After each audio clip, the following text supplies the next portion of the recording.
Halo, Assalamualaikum warahmatullahi wabarakatuh. Perkenalkan, nama saya Mutiara Ranto Putri, NIM 1906111043. Saya dari Prodi Teknologi Industri Pertanian. Jadi di kesempatan kali ini saya akan membuat video tutorial dan penjelasan mengenai Quality Control 7 Tools.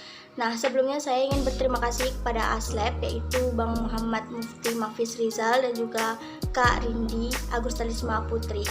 Nah, sebelum masuk ke pembahasan selanjutnya, saya di sini ingin menjelaskan terlebih dahulu apa itu Quality Control 7 Tools. Nah, Quality Control 7 Tools atau 7 alat gugus mutu itu adalah perlengkapan statis yang digunakan untuk memecahkan masalah pekerjaan dan mengusahakan perbaikan hasil dan proses kerja. Nah, alat-alat itu tuh dirancang sangat sederhana dan siapa saja dan di mana saja bisa dipakai asal kita dapat atau mengetahui basic dari aplikasi itu sendiri.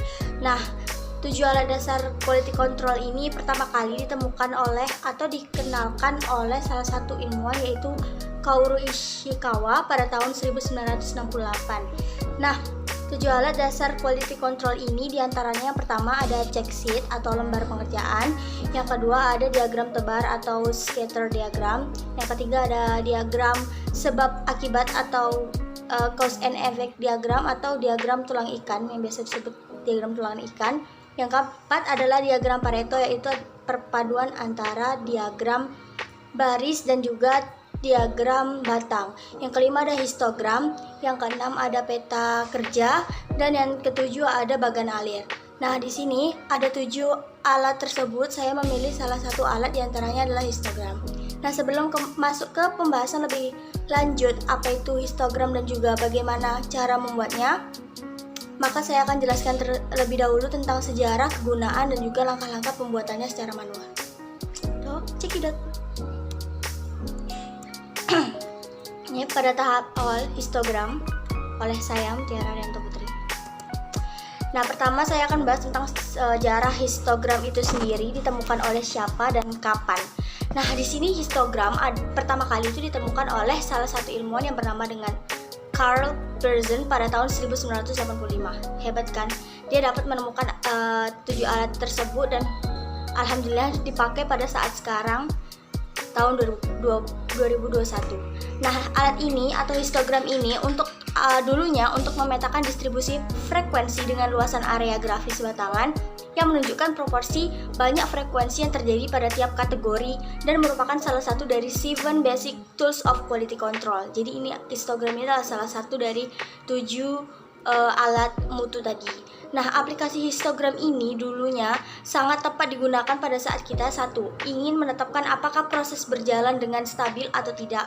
Jika menggunakan histogram ini, kita bisa melihat apakah grafik itu dari tahun ke tahun atau bulan per bulan atau periode per periode itu berjalan dengan stabil atau malah ada peningkatan atau penurunan. Nah, yang kedua itu ingin mendapatkan informasi tentang performance sekarang atau variasi proses.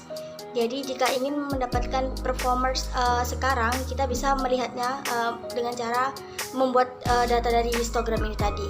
Nah, yang ketiga itu ingin menguji atau mengevaluasi proses peningkatan. Apakah terjadi peningkatan selama proses itu atau mutu itu terjadi peningkatan atau malah sebaliknya mengalami penurunan. Dapat kita lihat dari grafik histogram ini. Nah, setelah itu saya akan menjelaskan tentang sebelumnya ini adalah gambar dari penemu histogram itu, yaitu Carl Pearson. Ganteng bukan? Nah, selanjutnya saya akan menjelaskan tentang apa itu histogram. Nah, histogram itu alat atau diagram yang digambarkan seperti batang atau diagram batang. Nanti akan ada gambarnya, saya contohkan, yang digunakan untuk menunjukkan distribusi frekuensi. Nah, sebuah distribusi frekuensi ini menunjukkan seberapa sering setiap nilai yang berbeda dalam suatu set data terjadi. Nah, meski sekelompok data memiliki standar mutu yang sama, tetapi bila penyebaran data semakin melebar ke kiri atau ke kanan, maka dapat dikatakan bahwa mutu hasil produk pada kelompok tersebut kurang bermutu atau kurang bernilai. Nah, jika sebaliknya, semakin sempit sebaran data pada kiri dan kanan, nilai tengah, maka hasil produksi dapat dikatakan lebih bermutu karena mendekati spesifikasi yang telah ditetapkan. Jadi seperti itu. Nah, selanjutnya ini adalah gambar dari histogram yang saya bilang tadi. Seperti ini nanti kita bisa lihat apakah dia meningkat, semakin meningkat atau malah terjadi penurunan. Dan ini bentuk persentasenya. Nah, kata histogram itu sendiri itu berasal dari bahasa Yunani yang artinya hitos itu yang artinya ada dua kata, itu hitos dan gamma. Pada bidang statistik, pengertian histogram itu adalah tampilan grafis dari tabulasi frekuensi yang digambarkan dengan grafis batangan sebagai manifestasi data binding. Tiap tampilan batang menunjukkan proporsi frekuensi pada masing-masing daerah kategori yang berdampingan dengan interval yang tidak tumpang tindih, seperti gambar yang di sini kan. Jadi tidak ada tumpang tindih dan menunjukkan proporsi frekuensi pada masing-masing daerah kategori itu sendiri. Nah, selanjutnya di sini saya akan menjelaskan tentang apa itu kegunaan dari histogram. Nah, ini adalah gambar dari histogram, yang ini adalah histogram dan ini adalah polifrekuensinya, dan ini frekuensi atau penunjuk angka dari tiap-tiap diagram batang itu tadi. Nah, di sini kegunaan histogram yang pertama adalah menunjukkan data dalam jumlah besar yang susah diinterpretasikan dalam bentuk tabular. Jadi jika susah menginterpretasikannya dalam bentuk tabular, kita bisa menginterpretasikannya dalam bentuk histogram ini tadi. Jadi lebih gampang dilihat dan juga untuk kita jelaskan. Yang kedua adalah menampilkan frekuensi relatif terhadap kejadian berbagai nilai data. Jadi di sini tuh frekuensi relatif itu bisa kita lihat dari sini nih, frekuensinya dapat kita lihat untuk lebih tahu lebih dalam bagaimana tentang histogram ini tadi. Nah, yang ketiga adalah menunjukkan pemusatan variasi dan bentuk data. Jadi biar data itu tak monoton dalam bentuk angka, maka dibuat dalam bentuk histogram atau diagram batang supaya kita lebih enak melihatnya dan juga kita lebih paham apakah ini mengalami peningkatan atau tidak. Yang keempat adalah menggambarkan secara cepat distribusi data. Jadi kalau menggunakan histogram ini kita bisa menggunakan Excel biar lebih cepat dan lebih tahu bagaimana bentuk peningkatannya, seperti itu.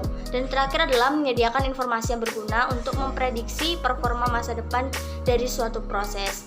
Jadi dari histogram ini kita bisa lihat apakah dan kita bisa memprediksi ke depannya apakah mutu itu baik atau tidak, semakin hari atau semakin berbulan atau semakin bertahun. Nah, selanjutnya sesudah kegunaan saya akan menjelaskan tentang langkah pembuatannya. Sebelum saya jelaskan secara Excel, saya akan menjelaskannya terlebih dahulu secara lisan.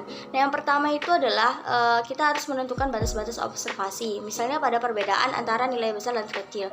Jadi dari nilai terbesar dan kecil kita harus bisa menentukan batas-batas observasi itu sendiri. Nah, yang kedua adalah memilih kelas-kelas atau sel. Biasanya dalam menentukan banyak kelas itu kelas itu dikasih lambang N, sedangkan banyaknya kelas itu akan ditunjukkan dengan akar N. Jadi N jumlah datanya diakarkan. Terus yang ketiga adalah menentukan lebar kelas tersebut. Nah, biasanya semua kelas mempunyai lebar yang sama, jadi tidak ada yang berbeda. Lebar kelas ditentukan dengan membagi rank dengan banyak kelas. Jadi rank dibagi dengan N. Yang keempat adalah menentukan batas-batas kelas.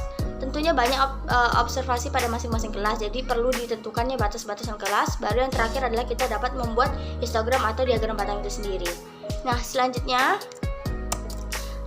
di sini saya akan membuat histogram dari Excel, tapi sebelum saya akan mengambil datanya itu dari jurnal agar dapat dipertanggungjawabkan dan teman-teman tahu datangnya dari mana ininya.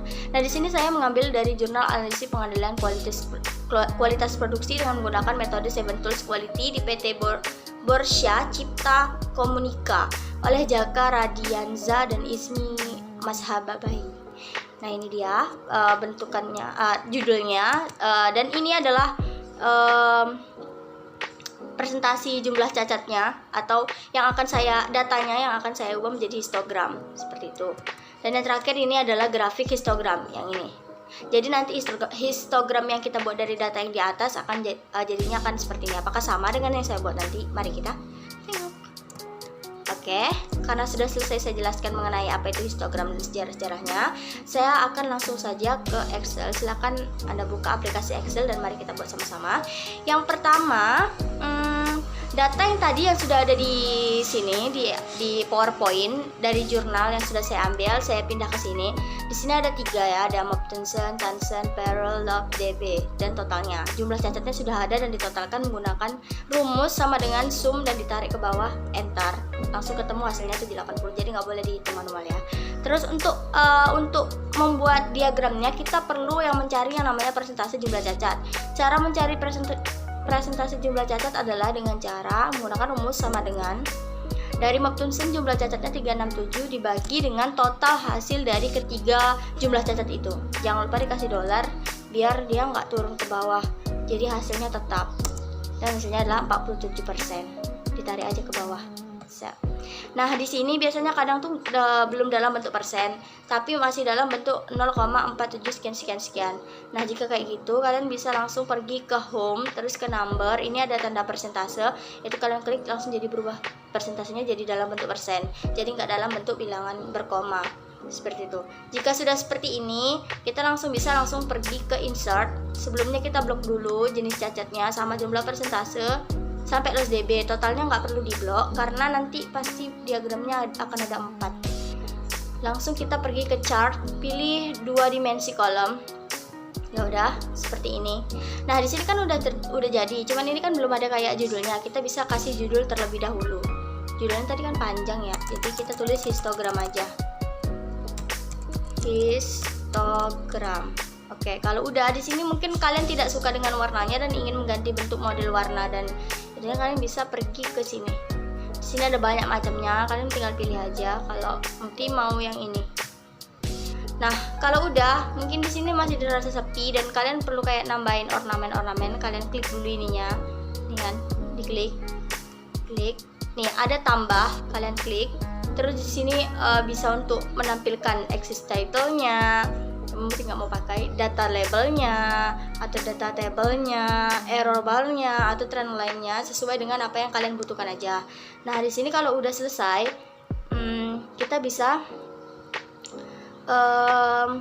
nih kita samakan apakah sama data yang seperti ini dan juga dengan PPT hasil yang tadi kita udah itu kan. Sama kan? Nih. Jadinya sama seperti ini, cuman ini mau ditambahkan tadi kan. Jadi seperti itu cara membuat histogram. Gampang, bukan jauh lebih gampang daripada 7 alat yang lain. Jadi apabila teman-teman ingin membuatnya sekarang pasti bisa, dan gak ada kata nggak bisa karena udah ditutorkan. Oke. Terima kasih, sekian tutorial dari saya akhiri. Wassalamualaikum warahmatullahi wabarakatuh. Doakan nilai saya bagus, nilai PPM ini, karena capek, karena memori full. Oke, dadah. Assalamualaikum warahmatullahi wabarakatuh.